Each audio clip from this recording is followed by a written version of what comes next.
Kalau bisa, dengan download di Kitab Undang-Undang Hukum Perdata ini di Play Store, kalau nggak bisa beli, download aja. Mungkin buku ini sering kita gunakan.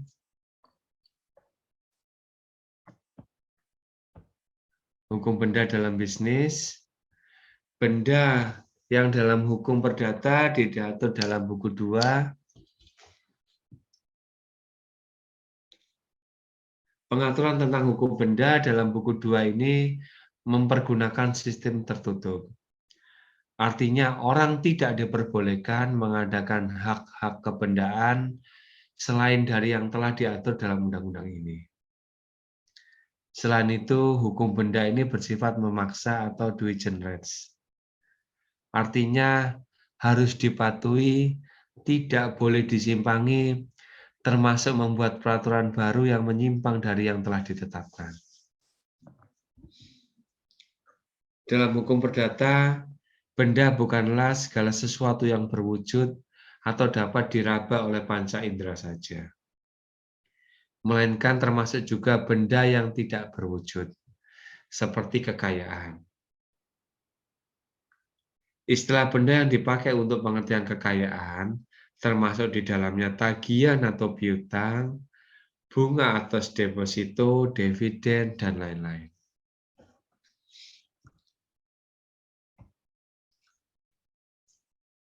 Meskipun pengertian zak dalam BW ini tidak hanya meliputi benda berwujud saja, namun sebagian besar dari materi buku 2 tentang benda ini mengatur tentang benda yang berwujud.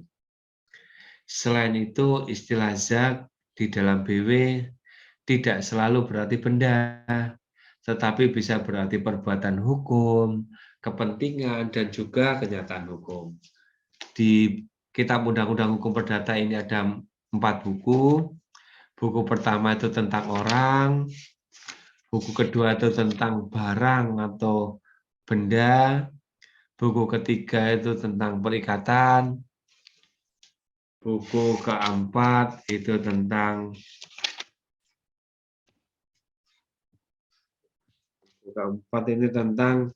pembuktian dan lewat waktu atau daluwarsa.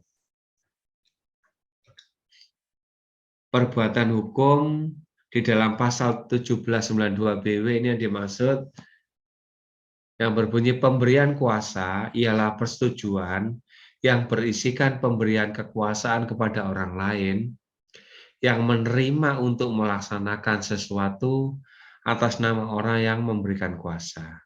Contohnya kuasa untuk mengambil BPKB, kuasa untuk mengambil sertifikat, dan lain-lain.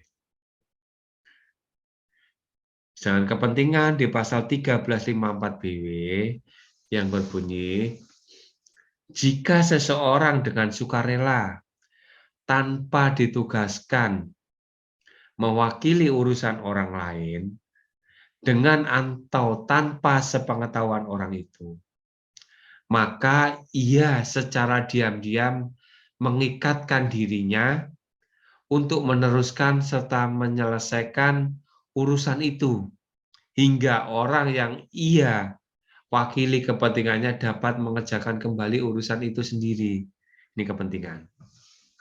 Contohnya adalah misalkan gini, A dan B tinggal dalam suatu kos-kosan atau apartemen yang sama.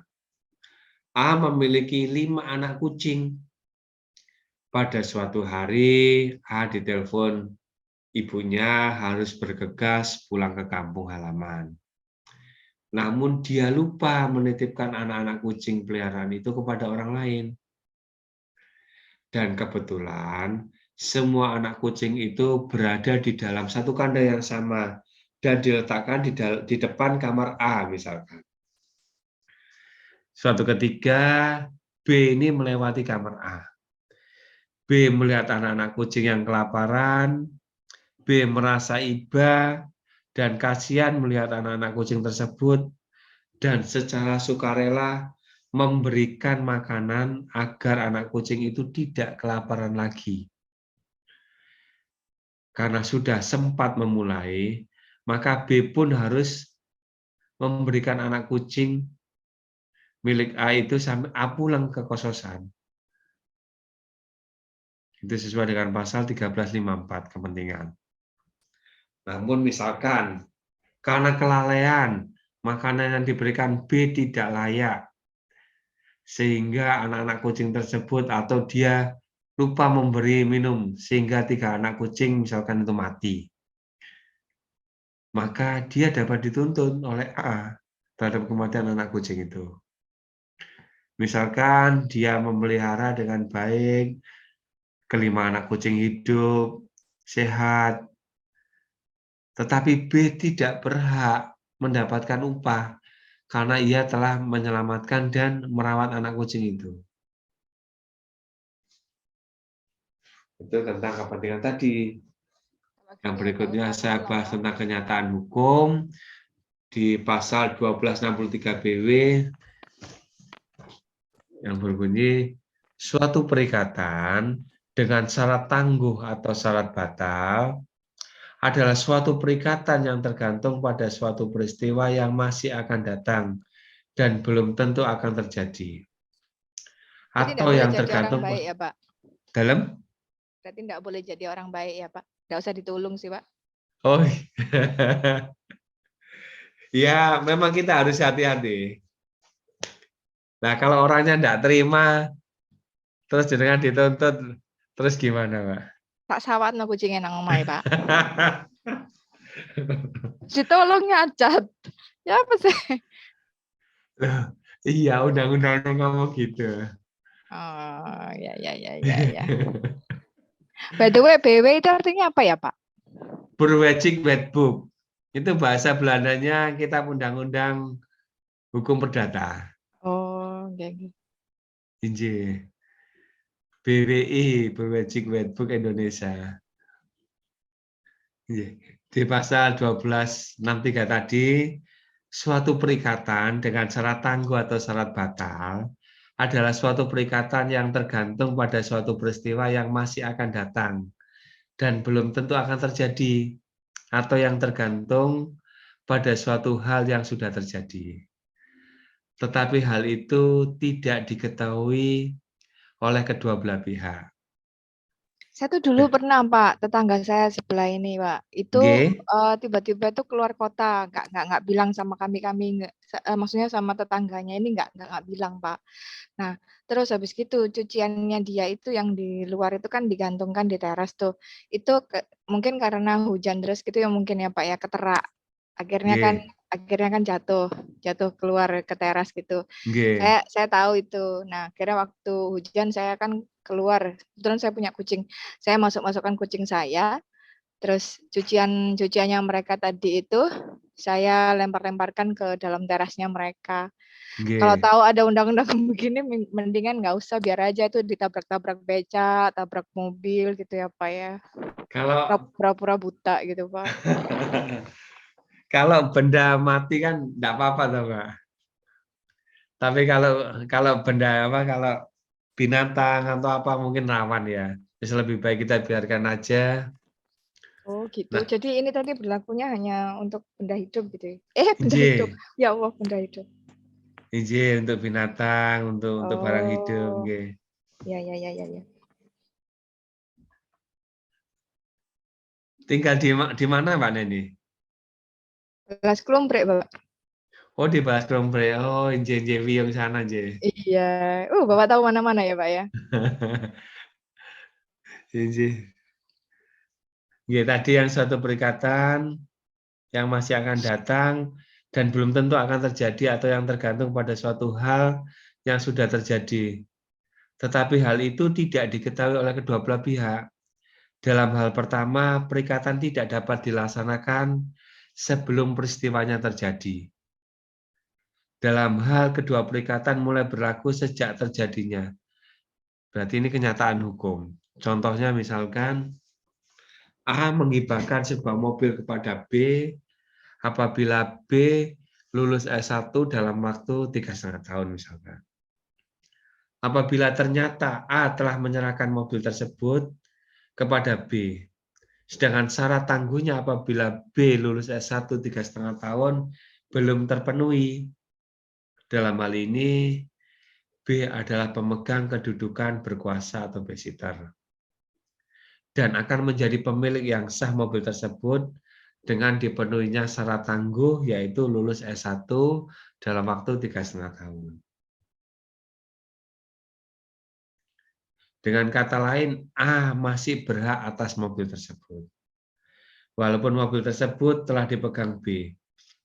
Apabila ternyata di kemudian hari dipenuhi syarat tangguhnya, misalkan B lulus S1 3,5 tahun, maka B menjadi pemilik mobil tersebut, sedangkan A telah selesai melakukan prestasi atau penyerahan mobil tersebut. Ini kenyataan hukum sesuai dengan pasal 1263. Hukum benda adalah peraturan-peraturan hukum yang mengatur tentang benda atau barang-barang atau zegen dan hak kebendaan. Pengertian benda, benda dalam arti sempit, yaitu setiap barang yang dapat dilihat saja atau berwujud. Sedangkan benda dalam arti luas disebut dalam pasal 509 KUH Perdata atau BW, benda ialah tiap-tiap barang-barang dan hak-hak yang dapat dikuasai dengan hak milik. Dengan kata lain, benda dalam konteks hukum perdata adalah segala sesuatu yang dapat diberikan atau diletakkan suatu hak di atasnya, utamanya yang berupa hak milik. Dengan demikian, yang dapat memiliki sesuatu tersebut adalah subjek hukum. Sedangkan sesuatu yang dibebani hak itu adalah objek hukum. Berarti subjek hukum adalah yang memiliki hak tersebut, sedangkan objek hukum adalah yang dibebani hak.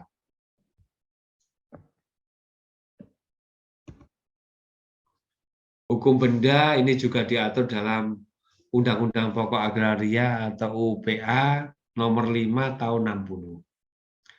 Diatur hak-hak kebendaan yang berkaitan dengan bumi, air, dan kekayaan yang terkandung di dalamnya.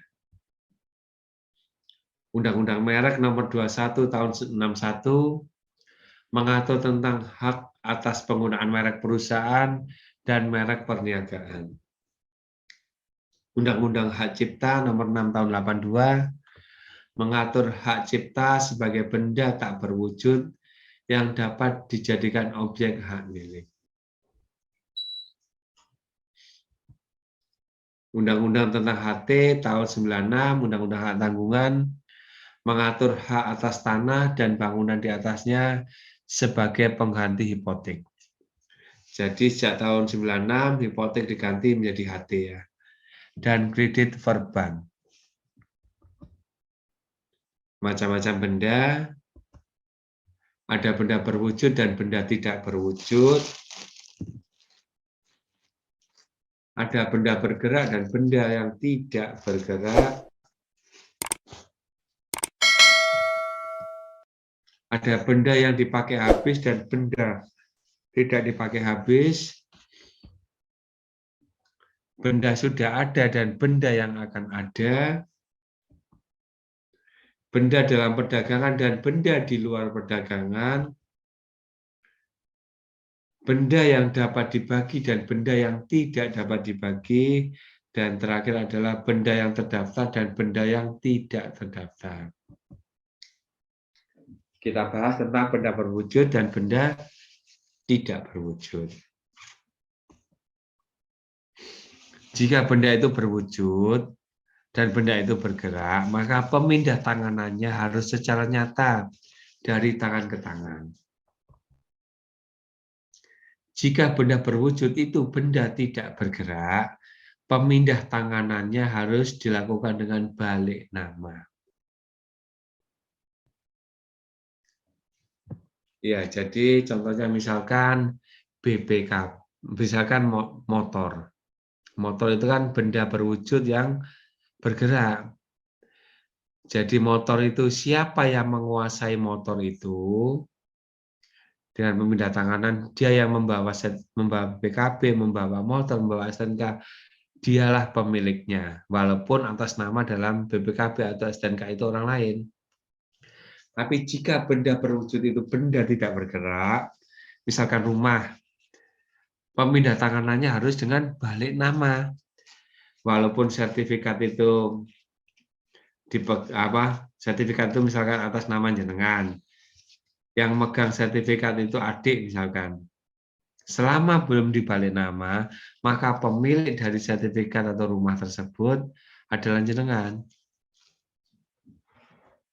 Sedangkan penyerahan benda tidak berwujud yang dalam bentuk berbagai piutang dilakukan dengan misalkan piutang atas nama atau opnam dengan cara cesi piutang atas tunjuk atau antuder.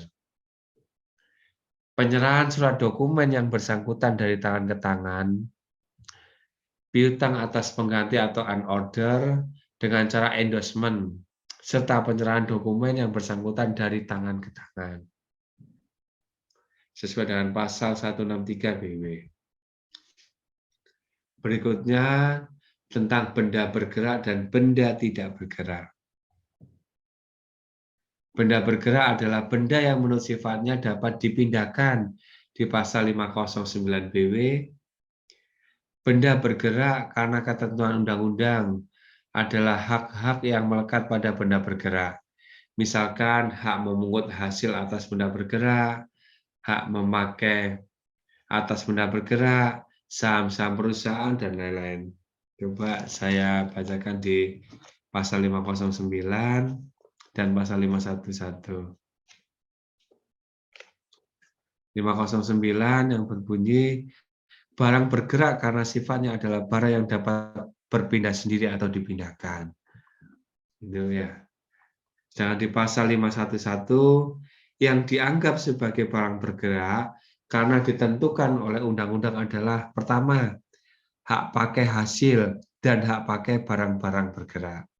Dua, hak atas bunga yang dijanjikan, baik bunga yang terus-menerus maupun bunga yang jangka hidup.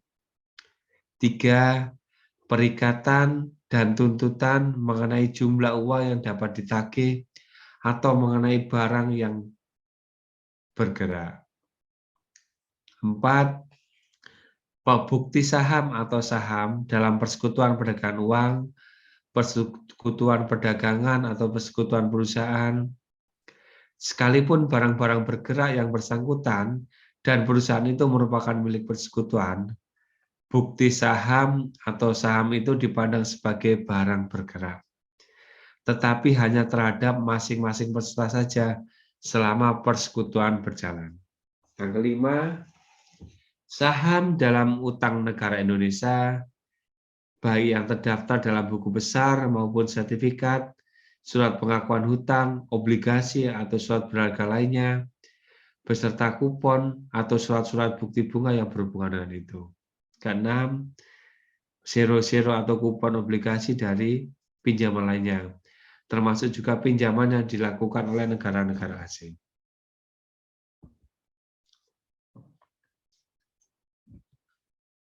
Benda bergerak dan benda tidak bergerak. Benda tidak bergerak adalah benda yang menurut sifatnya tidak dapat dipindahkan, seperti tanah dan segala bangunan yang berdiri melekat di atasnya.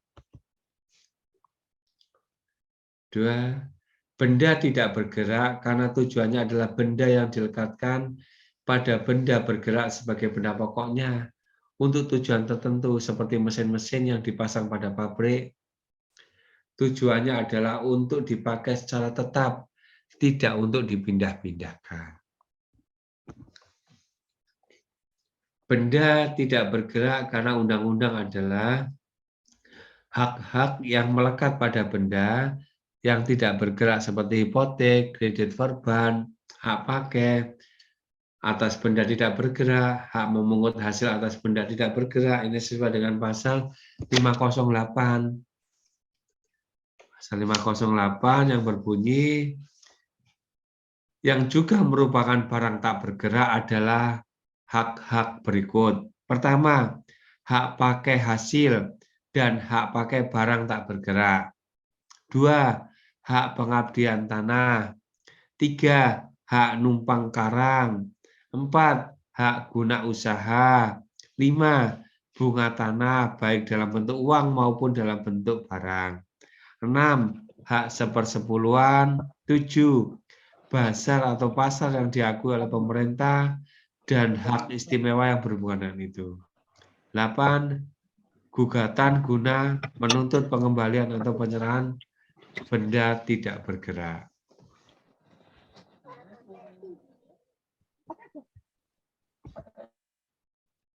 Benda bergerak penyerahannya atau leveringnya. Benda bergerak, orang yang menguasai benda tersebut dianggap sebagai pemiliknya. Asas ini tidak berlaku bagi benda yang tidak bergerak, ya. Jadi yang menguasai benda bergerak adalah pemiliknya.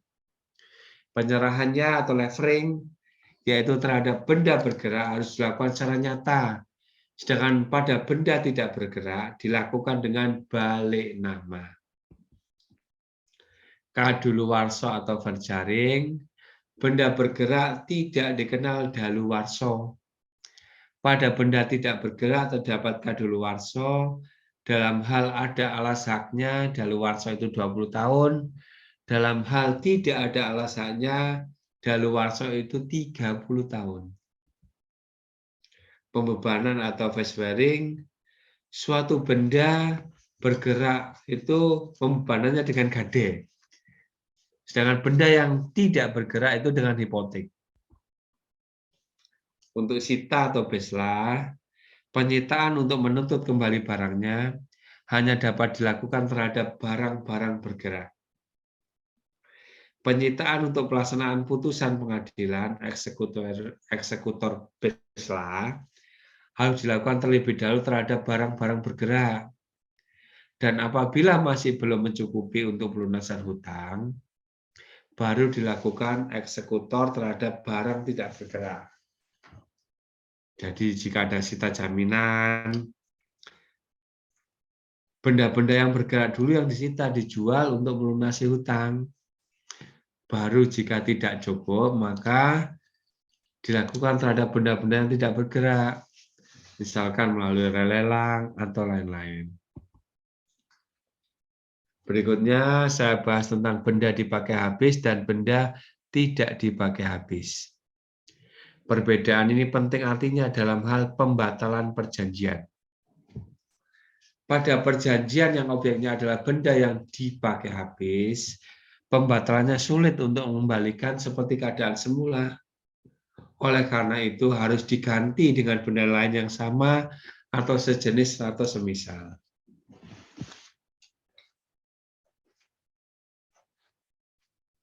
Pada perjanjian yang objeknya adalah benda yang tidak habis pakai, tidaklah terlalu sulit bila perjanjian dibatalkan. Karena bendanya masih ada dan dapat diserahkan kembali. Berikutnya tentang benda sudah ada dan benda yang akan ada. Perbedaan ini terletak pada pembebanan sebagai jaminan hutang atau pelaksanaan perjanjian. Untuk benda yang sudah ada, dapat dijadikan jaminan hutang dan pelaksanaan perjanjiannya dengan cara menyerahkan benda tersebut. Sedangkan benda yang akan ada tidak dapat dijadikan jaminan hutang. Bahkan perjanjian yang objeknya benda akan ada bisa terancam batal bila pemenuhan itu tidak memungkinkan untuk dilaksanakan. Perbedaan ini terletak pada pemindah tanganan tersebut karena jual beli atau karena warisan. Untuk benda dalam perdagangan dan benda di luar perdagangan ya.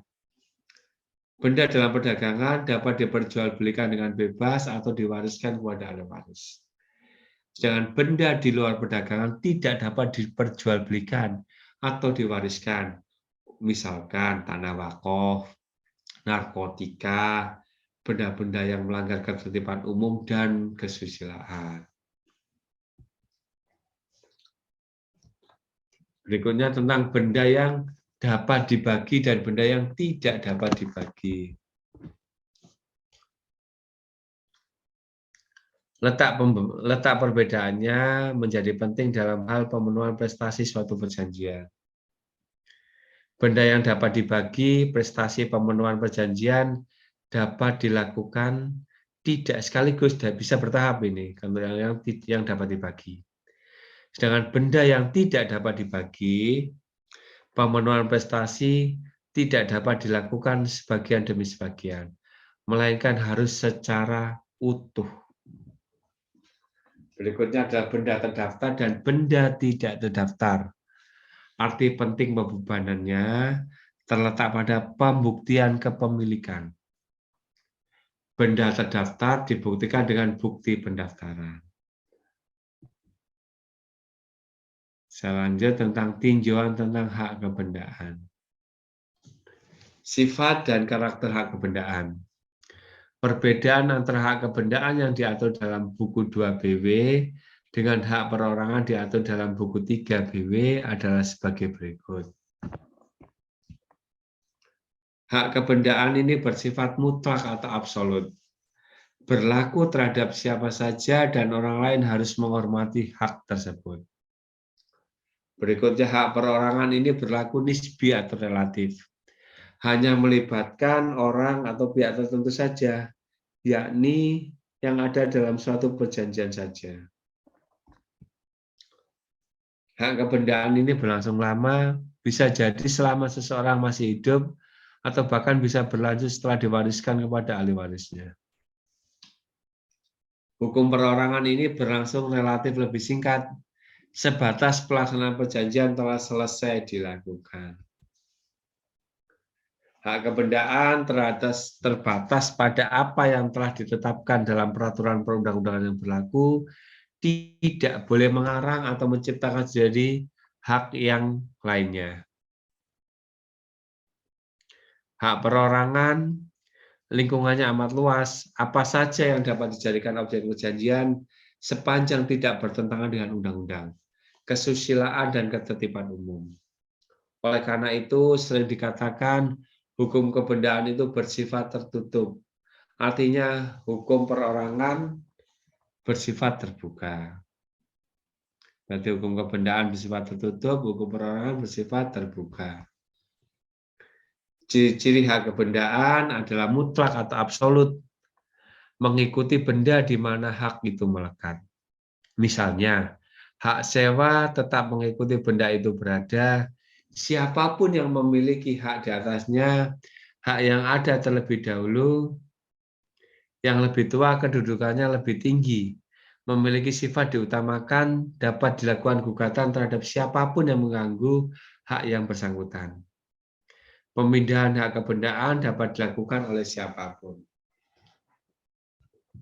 Sebagai contoh, misalkan ada sengketa rumah atau tanah. Dua belah pihak membawa sertifikat dan diklaim sertifikat ini asli. Nah, jika fisiknya memang benar-benar asli, maka selanjutnya dilihat dari kapan sertifikat itu terbit. Bila mana yang terbitnya lebih dulu atau lebih tua, maka dialah pemilik yang sah dari rumah tersebut. Penggolongan hak kebendaan dibagi menjadi dua macam, yaitu hak kebendaan yang memberi kenikmatan. Selain untuk mengenal tanah, karena sudah diatur dalam Undang-Undang Pokok Agraria, maka hak kebendaan yang termasuk dalam kategori ini adalah besit, hak milik atau agendom, hak memungut hasil, hak pakai, hak mendiami. Hak atas tanah yang dengan berlakunya Undang-Undang Pokok Agraria dinyatakan tidak berlaku lagi adalah hak besit atas tanah, hak agendom atas tanah, hak servitut, hak obstal, hak erspats, hak bunga atas tanah, hak pakai atas tanah, dan lain-lain. Dengan berlakunya Undang-Undang Pokok Agraria, pengganti dari hak atas tanah yang dihapus tersebut adalah hak milik, hak guna usaha, hak guna bangunan, hak pakai, hak sewa untuk bangunan, hak membuka tanah dan memungut hasil hutan, hak guna air, pemeliharaan dan penangkapan ikan, hak guna ruang angkasa, hak-hak tanah untuk kepentingan keagamaan dan sosial. Hak kebendaan yang bersifat memberi jaminan adalah HKD atau Panres, hipotek, kredit verban, privilege yaitu piutang diistimewakan, dan fidusia. 6 cara memperoleh hak kebendaan antara lain. Pertama, melalui pengakuan. Benda yang tidak diketahui siapa pemiliknya atau res nullius, kemudian didapatkan dan diakui oleh seseorang yang mendapatkannya, dianggap sebagai pemiliknya. 2. Melalui penemuan. Benda yang semula milik orang lain akan tetapi lepas dari penguasaannya, karena misalkan jatuh di perjalanan, maka barang siapa yang menemukan barang tersebut dan ia tidak mengetahui siapa pemiliknya, menjadi pemilik barang yang diketemukannya. 3. Melalui penyerahan. Cara ini yang lazim, yaitu hak kebendaan diperoleh melalui penyerahan terhadap alas hak atau res title, seperti jual beli, sewa menyewa, hibah, warisan, dan lain-lain. Dengan adanya penyerahan, maka title berpindah kepada siapa benda itu diserahkan.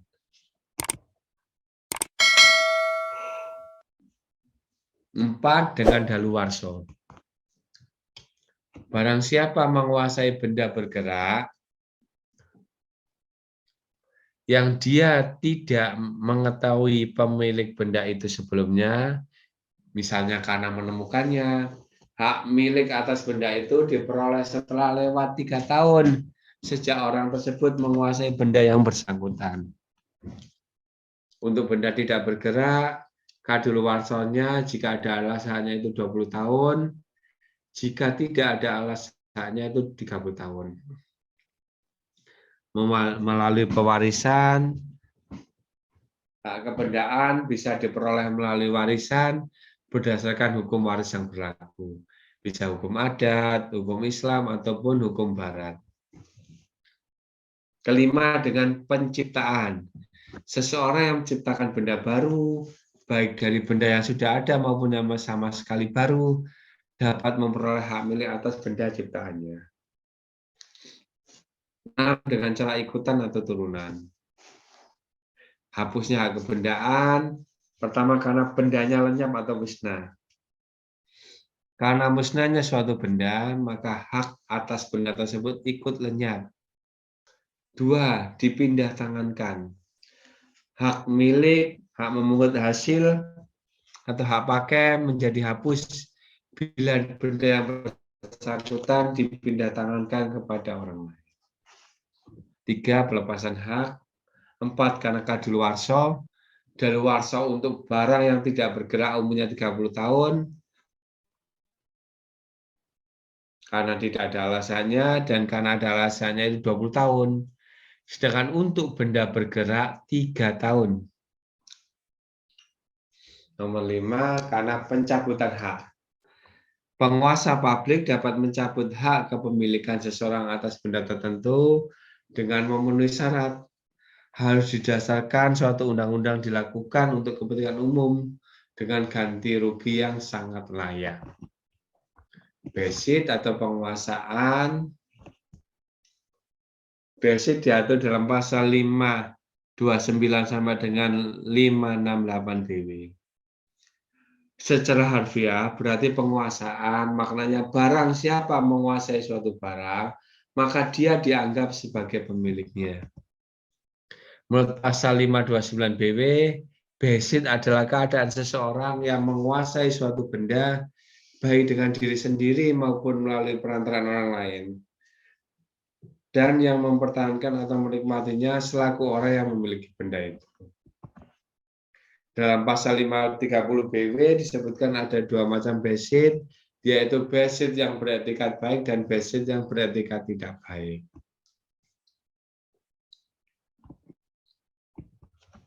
Unsur besit itu ada 2. Pertama, unsur keadaan di mana seseorang menguasai benda atau korpus. 2. Unsur kemajuan orang tersebut untuk memilikinya atau animus. Karena pada umumnya orang tidak waras tidak mempunyai unsur animus, maka besiter, orang yang mempunyai besit, biasanya bukan orang gila atau orang yang tidak waras. Yang dapat memenuhi atau mempunyai hak basic adalah orang yang dewasa, sehat pikirannya, berkehendak bebas, dan tidak di bawah tekanan.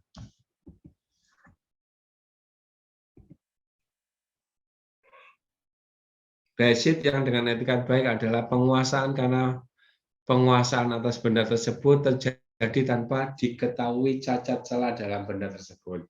Di pasal 531 BW.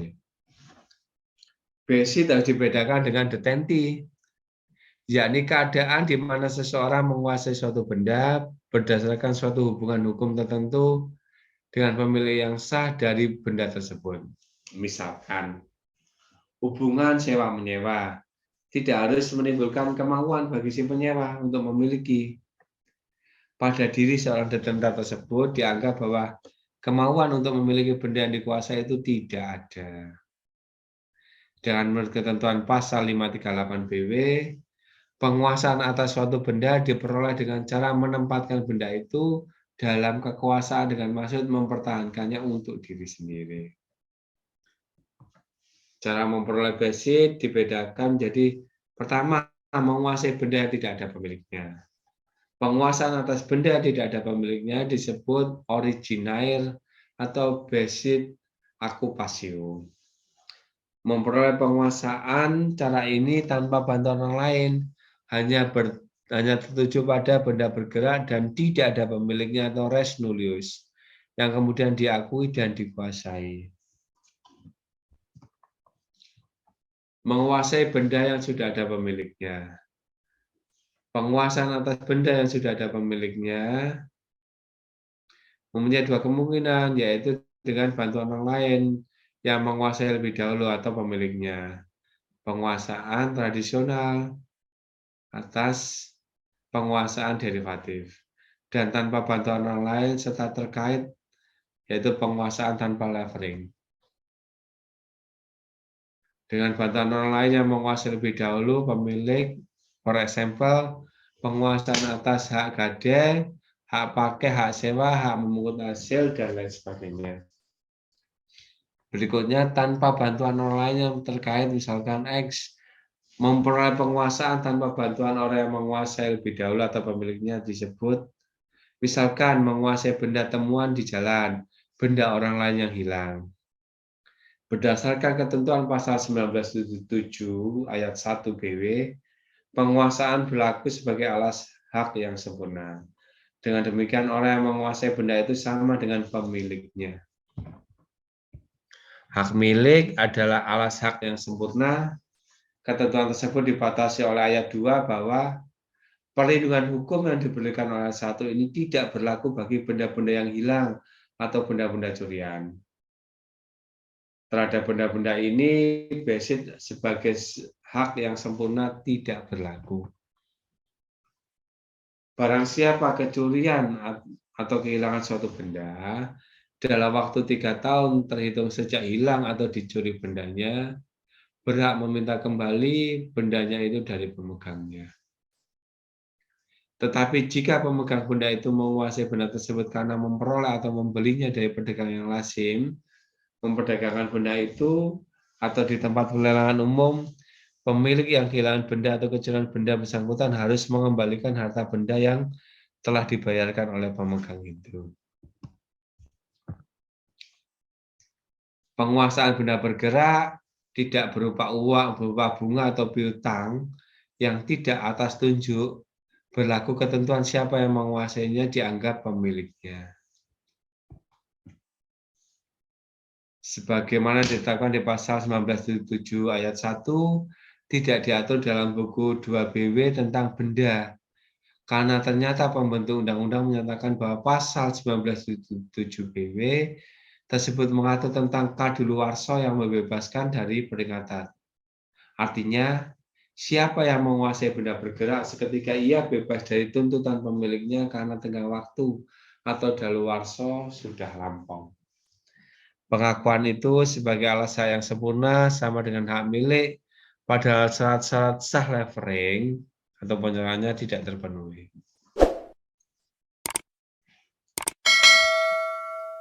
Eigendom teori dan legitimasi teori.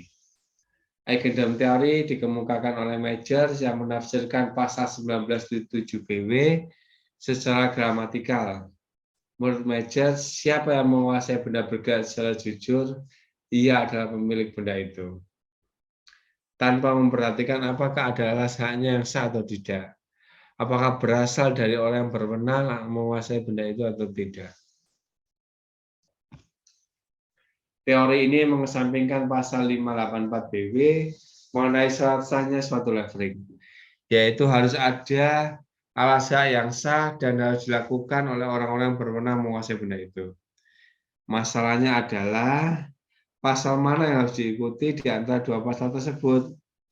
Major berpendapat di pasal 1977 BW yang diikuti berarti mengabaikan dua syarat leveling.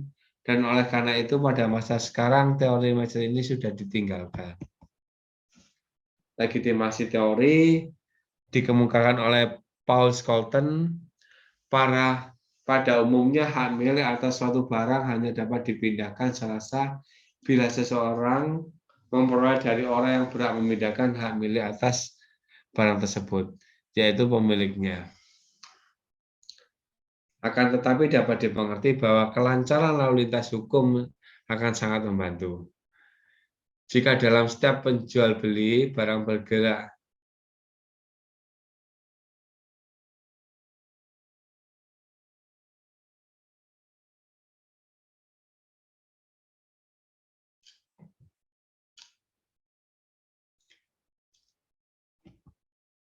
legitimasi teori untuk kepentingan kelancaran lalu lintas hukum itulah pasal 19.7 BW menetapkan mengenai barang bergerak, si penjual dianggap sudah cukup membuktikan hak miliknya dengan mempertunjukkan bahwa ia menguasai barang itu seperti seorang pemilik, yaitu bahwa menurut keadaan yang tampak barang itu seperti kepunyaannya sendiri. Jadi dia tidak perlu memperlihatkan cara bagaimana ia memperoleh penguasaan atas benda tersebut. Tidak perlu ia memperlihatkan tanda bukti tentang hak miliknya, dan pembeli yang percaya atas adanya basic di pihak penjual tersebut dapat dilindungi oleh undang-undang. Legitimasi teori jika dihubungkan dengan pasal 584 BW tentang syarat-syaratnya levering, teori Paul Scholten ini mengabaikan salah satu syarat levering, yaitu tidak perlu berasal dari orang yang berwenang menguasai benda itu, melainkan cukup dengan anggapan saja bahwa benda itu memang berasal dari yang berwenang menguasainya, yaitu kelancaran lalu lintas. Lalu lintas hukum. Tujuan teori ini untuk melindungi pihak ketiga yang jujur, tetapi agar tidak terlalu luas penafsirannya, maka dikatakan bahwa perlindungan hukum yang dimaksud di pasal 19.7 BW hanya berlaku terhadap perbuatan-perbuatan dalam perdagangan. Jadi seseorang bagaimanapun jujurnya menerima suatu benda sebagai hadiah tidak dilindungi oleh hukum, karena bisa saja benda itu berasal dari benda curian. Dan kasus pemberian hadiah tidak termasuk dalam perbuatan perdagangan. Pembatasan yang diajarkan oleh Paul Scholten ini disebut dengan res paving atau penghalusan hukum. Pengertian hak milik disebutkan di pasal 570 BW bahwa hak milik adalah hak untuk menikmati sepenuhnya kegunaan suatu benda dan untuk berbuat sebebas-bebasnya terhadap benda itu asal tidak bertentangan dengan undang-undang dan peraturan umum yang ditetapkan oleh suatu kekuasaan yang berwenang menetapkannya dan tidak menimbulkan gangguan terhadap orang-orang lain dengan tidak mengurangi kemungkinan pencabutan hak itu demi kepentingan umum berdasarkan ketentuan perundang-undangan dengan pembayaran ganti rugi. Kesimpulannya, eigendom adalah hak yang paling sempurna atau atas suatu hak. Dahulu hak eigendom dipandang benar-benar mutlak, akan tetapi tidak terbatas, mutlak dalam arti tidak terbatas. Namun pada masa akhir-akhir ini muncul pengertian tentang asas kemasyarakatan atau social fungsi. Dari hal tersebut tercermin dalam Undang-Undang Pokok Agraria kita yang menonjolkan asas kemasyarakatan tersebut dan menyatakan bahwa semua hak atas tanah mempunyai fungsi sosial. Akan tetapi bahwa kita sudah tidak dapat berbuat sewenang-wenang dengan hak milik kita sendiri. Bahwa pada masa kini suatu perbuatan yang pada hakikatnya berupa suatu pelaksanaan hak milik dapat dipandang sebagai bertentangan dengan hukum. Jika peraturan itu dilakukan dengan tidak menyangkut kepentingan yang patut atau dengan cara semata-mata mengganggu kepentingan orang lain atau wisbrook van rechts. Ciri-ciri hak milik, pertama dia merupakan hak induk terhadap hak-hak kebendaan lainnya. Ditinjau dari segi kualitas merupakan hak yang paling lengkap. Bersifat tetap artinya tidak akan lenyap terhadap hak kebendaan yang lain. Keempat, hak kebendaan yang lain dapat lenyap jika dihadapi hak milik. 5. Mengandung inti dari hak kebendaan yang lain, sedangkan hak kebendaan lain hanya merupakan bagian saja dari hak milik. Cara memperoleh hak milik melalui pengambilan, yaitu dengan cara memperoleh hak milik dengan mengambil benda-benda bergerak yang sebelumnya tidak ada pemiliknya. 2. Melalui penarikan oleh benda lain, nah tracking atau asesio. Cara memperoleh hak milik di mana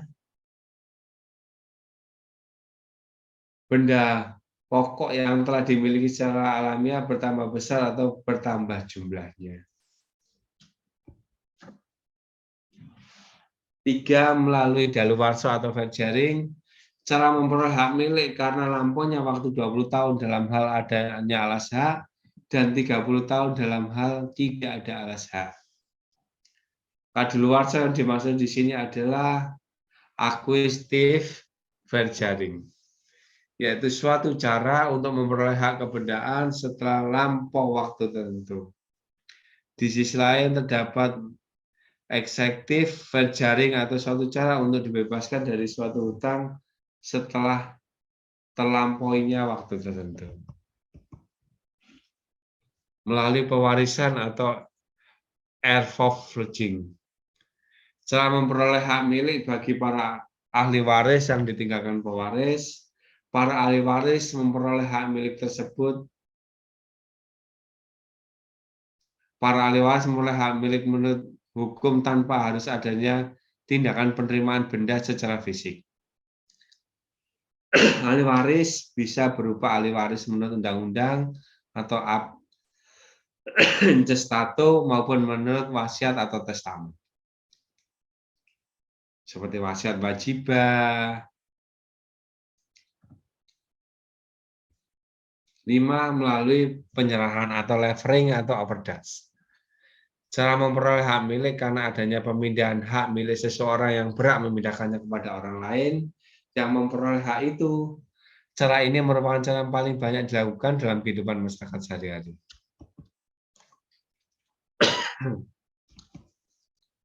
Perkataan leveling mempunyai dua arti.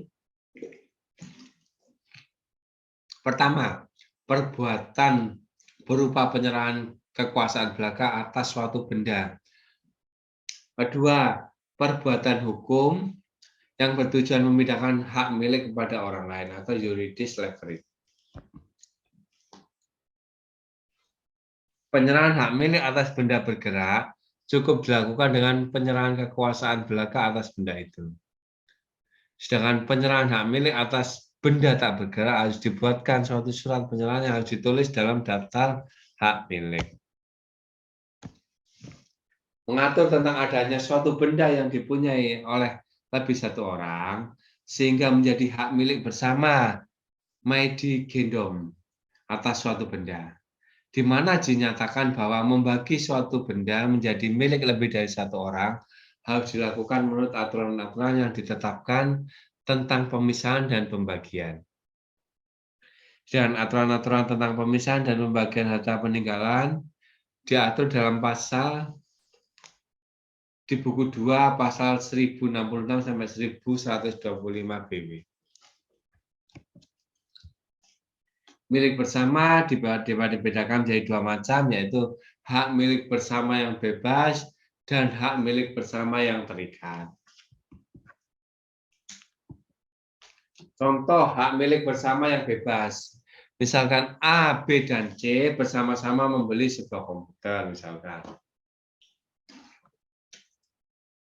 Maka komputer itu menjadi milik bersama. Contoh hak milik bersama yang terikat adalah hak milik terhadap suami istri terhadap harta perkawinan, terhadap harta peninggalan, terhadap harta kekayaan suatu badan hukum.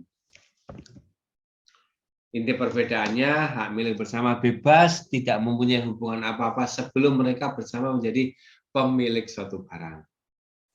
Sedangkan hak milik bersama yang terikat, kepemilikan bersama atas suatu benda itu justru sebagai akibat dari hubungan mereka satu sama lain yang telah ada sebelumnya. Hak memungut hasil atau Vandersgebruik.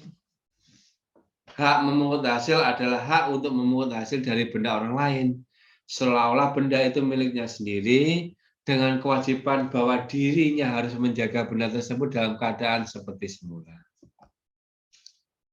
Kewajiban dari pemegang hak pemungut hasil antara lain diatur dalam pasal 782 sampai 806 BB.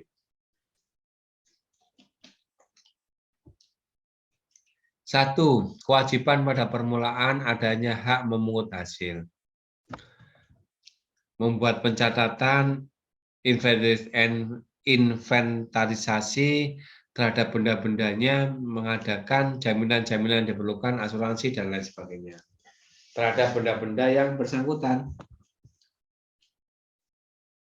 Kewajiban selama adanya hak memungut hasil itu mengadakan perbaikan terhadap benda-benda, menanggung biaya-biaya perbaikan, dan pajak yang harus dibayar dalam pengelolaan benda-benda itu. Pengelolaan benda itu dengan sebaik-baiknya. 3. Kewajiban pada waktu berakhirnya hak memungut hasil. Mengembalikan semua benda yang seperti dalam keadaan semula, mengganti segala kerusakan atau kerugian yang timbul atas benda-benda itu.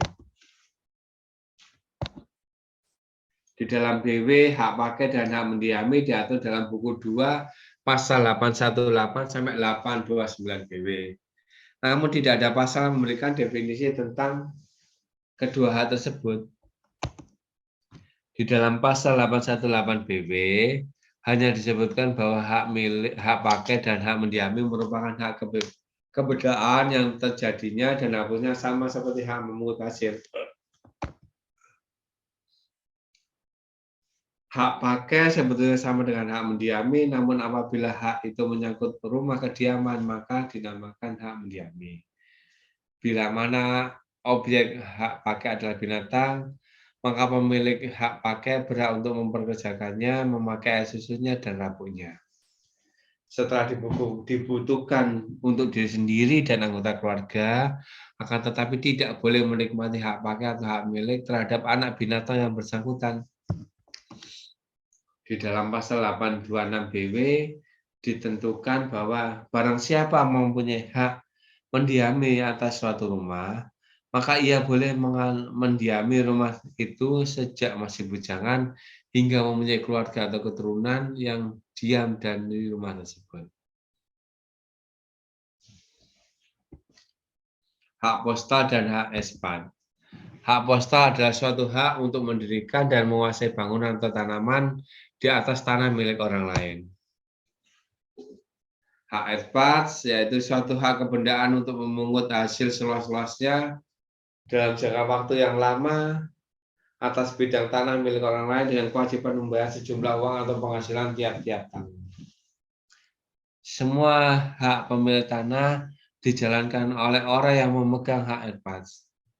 Sedangkan bukti pengakuan terhadap hak pemilik tanah berupa pembayaran sejumlah uang atau penghasilan tiap-tiap tahun tersebut. Hak ini dahulu banyak dipergunakan untuk perusahaan perkebunan yang besar atau pembukaan tanah yang masih belukar, sehingga diberikan jangka waktu yang cukup lama, yaitu 75 tahun. Terima kasih. Tetap semangat, masa depan menanti kita, adik-adikku.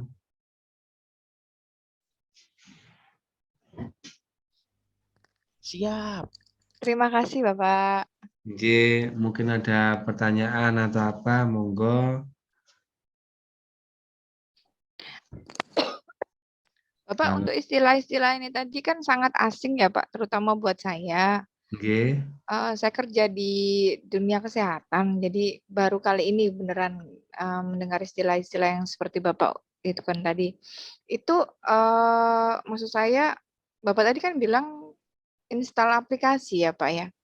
iya, untuk buku Aplikasi, bukan aplikasi, Mbak Deni, di apa, Play Store jenengan G? download Kitab Undang-Undang Hukum Perdata.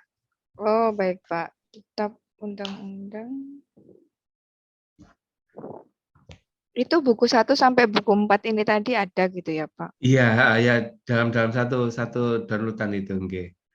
Tapi kalau kita belajar ilmu hukum kan memang Kitab Undang-Undang Hukum Pidana, kitab acaranya juga kita download semua. Karena kita orang ekonomi ya cukup Kitab Undang-Undang Hukum Perdata ini aja. Oke. Pertanyaan kedua, Bapak. Ini nanti yang keluar dari ujiannya Bapak itu apakah dari buku 1 sampai buku 4, Pak? Oh, enggak, Nangis saya, Pak. enggak usah khawatir kalau soal ujian. Soal ujian apa kebanyakan saya memang kasih ujian itu berupa berupa apa bukan berupa multiple choice, jadi berupa isian, jangan isi aja dengan isi semampunya sebisa mungkin. Kalau perkara nilai enggak usah khawatir, saya enggak pernah memberi nilai untuk mahasiswa saya di bawah nilai B kok. Yang penting jangan kerjakan, jangan absen, Nah, insya kalau Allah. isian itu ya tambah angel toh, Pak. Kan mending kan ABC saya bisa ngitung, Pak. Ngitung bendek, Pak. 1, 2, 3 gitu, Pak. Kalau ABC saya buat soalnya lebih susah. Oh. Ya, ya, ya, Ya, ya, ya. cuma kan kalau ABC langsung bisa dikoreksi sama Mbak Febi langsung. Tapi kalau yang isian Ya. kan saya sendiri yang koreksi akhirnya. Oh, Tapi anjing. enggak apa-apa, dari situ kan saya bisa nambah nilai. Oh, Kalau ya, multiple ya. choice kan nanti apa adanya nanti. Nggih, nggih, nggih. Nggih, nggak Iya. cuma sekedar trik aja. Nggih. Jadi Itu saya kasih nilai tambahan kan Mas Hadi tanpa langsung gocek sirahe, Pak. Saya juga, Pak. tanpa diketahui oleh orang-orang karena jadi apapun kondisinya tetap nanti hasil akhirnya insya Allah saya kasih baik semua kok. Baik, Pak. Semanun. Nggih. Terima kasih banyak. Nggih, sami-sami matur nuwun atas perhatiannya. Iya, Pak. Dari bahasanya kan sempat mencerna-cerna tadi Pak. Ini Nggih, Pak Adi. pemiliknya jadi apa? Sepertinya apa bahasanya itu enggak langsung A B C tapi nanti muter lagi, balik lagi ke depan lagi. Oke. Nggih. Kayaknya itu Karena hukum memang ya Pak ya, karena apa di baku. Nggih, karena bahasanya memang bahasa-bahasa hukum nggih. kayaknya Bapak cocok deh kalau nanti ngobrol sama Pak Dadang. Kan dianya polisi tuh, Pak. Oh, Kalau ngomong ngaten. gitu juga gitu, Pak. Ruwet, Pak. Muter Oh, kadang-kadang nggih. saya sampai pusing itu. Iya. Oh, Pak Dadang dinas di mana, Mbak? Di Polda ya? Oh, di Apa Polda sini, Bes? Polda Jatim Iya, sini nggih. sebenarnya itu hadir kok personnya, tapi kurang tahu juga sih. Nggih, enggak apa-apa, beliau mungkin repot. Iya, di Nggih. Polda sini, Pak. Masya Allah, ini luar biasa, masih semangat nggih. Iya, Pak. Nggih. Rata-rata teman-teman yang ada di sini bekerja semua kok, Pak. Nggih. Sudah bapak-bapak, ibu-ibu, emak-emak. Oh, nggih. Aku Nggih. enggak, Mbak. Oh, enggak ya. Oh iya, itu ada yang masih nona Belum, itu, Mbak. Pak. Oh iya, maaf. 1, 2. Oh, nggih. 3, ding. Nggih, sampun, sampai jumpa minggu depan. Baik, Matur Bapak. nuwun Terima kasih. sangat atas perhatiannya. Enggak usah absen Wabillahi ya, Pak ya? absen di grup aja ya? Oh, nggih. Siap, Pak. Iya. Baik. Heeh. Nanti Wabillahi materinya taufiq. sekalian ya, Pak ya? Nggih, materinya sekalian. Wabillahi Iya, Pak. taufiq wal hidayah. Wassalamualaikum warahmatullahi wabarakatuh. Waalaikumsalam. Semanun, Warahmatullahi Pak. wabarakatuh. Sami. Terima kasih, Terima Bapak. kasih, Pak. Terima kasih, Bapak.